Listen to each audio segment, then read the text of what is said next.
Hey folks, here's today's purchase. You know, just as I try to whittle down my projects and, you know, not have so many, my buddy Thomas calls me up and says, hey, there's a tractor for 800 bucks with a nice deck, and tractor's complete except for doesn't have an engine. But overall, it appears complete. He's got some other parts that we have in a toolbox, but most of the PTO is there and drive shaft. I was interested in the wheels, the seats, and potentially the transmission, the 2-speed transmission for the 332. That might be a later project at some point in time, trying to get that in there. I know I had one of my other buddies locally here that took a 420 transmission and put it in this 330. I think he has it up for sale right now. I'm thinking I'm going to try these tires and wheels onto the 322 to see how I like them. The problem is, I think if I do like them, there's going to be no going back to the standard size, slightly smaller wheels and tires. So most of this will hit eBay or Facebook Marketplace as I take it apart and use the parts I want. We ended up getting it for $350. We drove about 3 hours to get it. My buddy Thomas has taken really what appears to be a pretty well-functioning deck. It's dirty, but it's actually very much light on the rust. So it doesn't look really bad at all. It's probably one of the better decks I've seen of this era, at least personally. The underside of it looks pretty good too. It's 367 pounds, so I'm not going to lift it up myself. So as mentioned in my previous video with the parting out a tractor and things to consider, this ended up being a perfect tractor because it came without the engine. So in order to install an engine, it would have been very expensive and probably would have made the financial position go the other way with this tractor. And this is what I've gotten done so far up to this point. And I think by this time I had already made back my investment of $350, and I still have plenty to go. And I'll have a total of what I've made so far at the end and what I still have left to sell, because I still have a few things left to sell. So anyway, thanks for continuing to watch. That's not what we're talking about here. So we still have a number of parts here that we're gonna take apart and sell, and some I may keep. We'll see.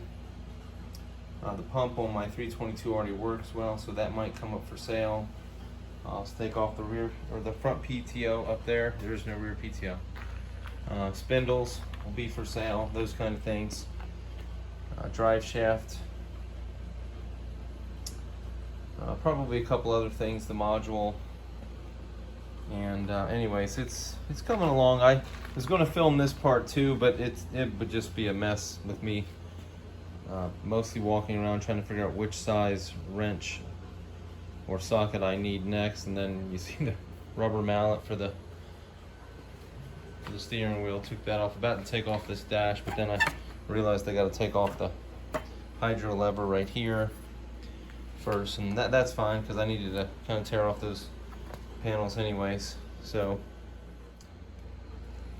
okay, so it's pretty late and I will have to pick the rest of this up some other night. This is as far as I've gotten. I did get the steering valve out of there. The dash is completely apart now. The hydraulic levers and control valve are out. The drive shaft is out. I don't think I've done anything else since then. Now, this will probably frustrate some of you that are a little bit more organized than me, but I think I generally have a pretty organized shop, but once I start a project, things get kind of crazy. I mean, I got a bunch of tools right there. There's tools here, over here. Some up on the tire, frame, probably some under there. All these tools are for here. I mean, you know. So what I'm gonna do right now is pick all these tools up, you know, get them all accounted for. Obviously redistribute the speedy dry, and actually there's a bunch of fluid over there too. So, you know, when you take apart each system of the, or each part of the hydraulic system, some fluid may come out of other exits that you thought were completely drained, but because you've released some pressure or, you know, vacuum or whatever, you'll have more you know, more fluid that comes out that same, like on this back,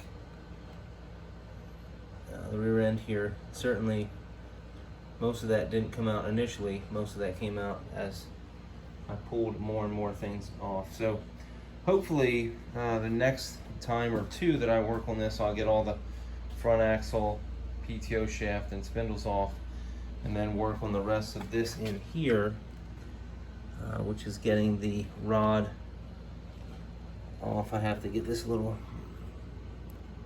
cotter pin out of there, and then that's the I believe that's the traction lock system. Then I have to figure out how the 2-speed thing is arranged, and then everything on this side is already disassembled, but this side is the one that's sort of labor intensive because of those two particular advantages with this transmission being traction lock and 2-speed. I've gotten these almost all taken care of. The axle would come apart, but these things, I'll probably take these things entirely off just so they're out of my way, and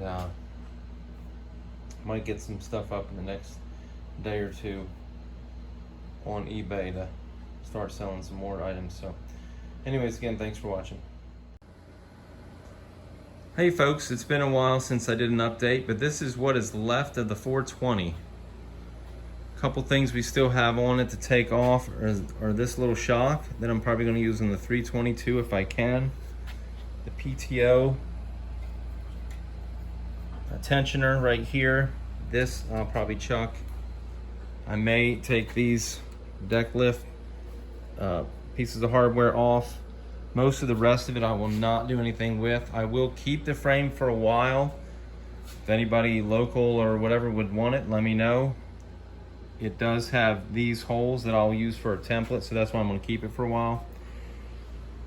So far I've made $865 off of it, and that's actually probably only a net of about $550 to $600. But there's still a number, you know, hundreds of more dollars of stuff listed on eBay, and then I'll sell the wheels and the tires probably locally because they don't fit really on the 322. They fit, but the 322 deck won't go all the way up. So if you're interested and I get this video up timely enough, let me know if you'd be interested in any of these parts. Some of them are on eBay, but some of the larger ones are not. So, you know, just look me up on Facebook at Florida Deere, and, you know, just message me. This tractor was definitely the nicest tractor I've ever taken apart. Sadly, but also that's probably the best kind of tractor to part out because all the you know, parts are in pretty good shape. I did not use one single drop of PB Blaster, which, if you know me and you see my other videos, that's something I generally have readily handy to use. And this was the main reason why this was such a good deal, was because I wanted to take this transaxle and use it in the 322, and it looks to be overall in good shape. Very dirty. I will probably take it apart and do some freshening on it, but that'll be a different video. So anyways, if you like this video, hit the like button. If you think this is a tragedy for this tractor and you know, you hate this video because we tore it apart, then you can hit the dislike button, I guess, too. But if you're interested in the channel and seeing more, you can subscribe up in the upper left hand corner, and there's a couple other videos that that are coming up as well. Again, thanks for watching. Bye.